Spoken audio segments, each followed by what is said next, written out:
Everybody's got a Doddie story. Even if you never met him, it's mistaken identity, it's Newcastle. You know, we can trumpet how good rugby is and yada, yada, yada. It's people that make it. And Doddie Weir made it.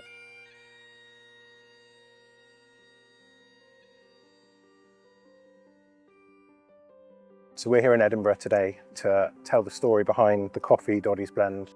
So we're going to be catching up with Bruce from Happiness is Egg-Shaped and Jamie Ritchie, the Edinburgh and Scotland International, to talk a bit more about who Doddie was as a person. So obviously we're talking a bit about Doddie. What do you know about him now as a rugby player?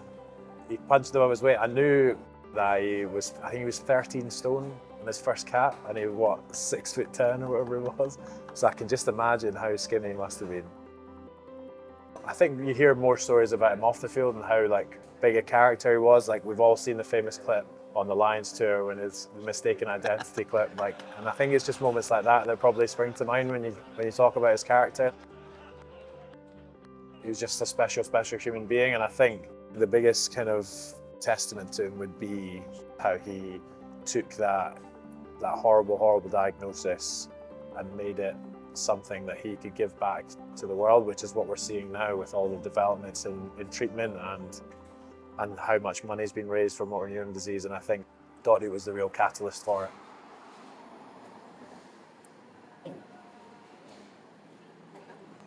The My Name'5 Doddie Foundation is there to raise money for motor neurone disease. Something that I have personally experienced from my grandfather, who unfortunately passed away of motor neurone disease a number of years ago. My granddad was a bit of a hero of mine. He was a farmer, loved spending my time on the farm, and yeah, when he got motor neurone disease, it was devastating. And to watch him go through that journey, being this really fit, healthy farmer, to a point where he couldn't speak, he couldn't feed himself.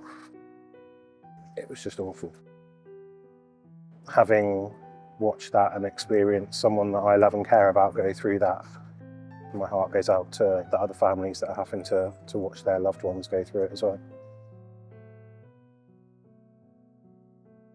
So my experience of someone having MND would be Doddie Weir. What was that like? Yeah, it was quite tough to see him decline.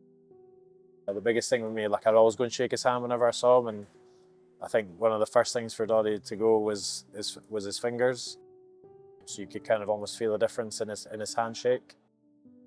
And then latterly, obviously, when he was in a wheelchair and when he was struggling to talk and things like that, there was times where, yeah, that was quite difficult.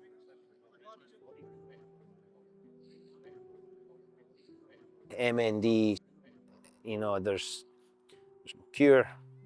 It's pretty horrific. You don't know. Doddie lasted longer than anybody thought he was gonna. And there's lots to it. There's the research. There's also the things that people need now: the ramp, the shower, Yeah. the car. So the collaborative impact of the MND charities is really, really impressive. Rugga Coffee have obviously come together with the foundation to produce Doddie's blend. Gets people talking as well around a cup of coffee. It's a massive part of our kind of culture, both in Edinburgh and at Scotland. Like, the boys love a coffee, they go out for coffees. The fact that you can support the foundation and it's a kind of vehicle to chat about things like MND or mental health and things like that, it's a great thing to have out there and an easy way to support the foundation. I'm very passionate about supporting good causes through our coffee.